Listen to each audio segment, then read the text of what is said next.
আজ আমরা এই ঢাকা 16 আসনে দলের পক্ষ থেকে আমরা আমাদের দলের কর্মী আপনাদের এই এলাকার সন্তান আমিনুলের হাতে আমি এই ধানের শীষ আজকে তুলে দিয়েছি। আপনারা আমিনুলকে 12 তারিখ পর্যন্ত দেখে রাখুন।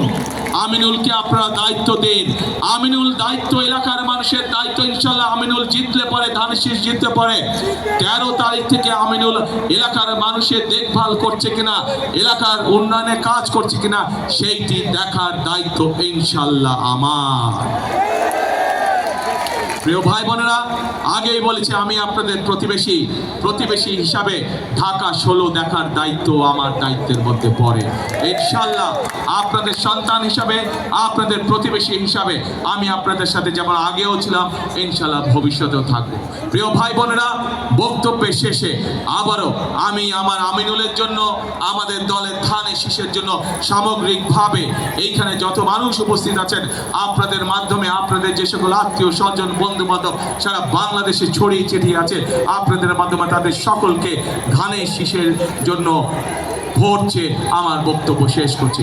ইনশাল্লাহ সকলে ভালো থাকবেন, আমার জন্য দোয়া করবেন, আমিও দোয়া করব আপনারা যাতে ইনশাল্লাহ সকলে ভালো থাকেন। আল্লাহ হাফেজ। বাংলাদেশ জিন্দাবাদ, বাংলাদেশ জাতীয়তাবাদী জিন্দাবাদ।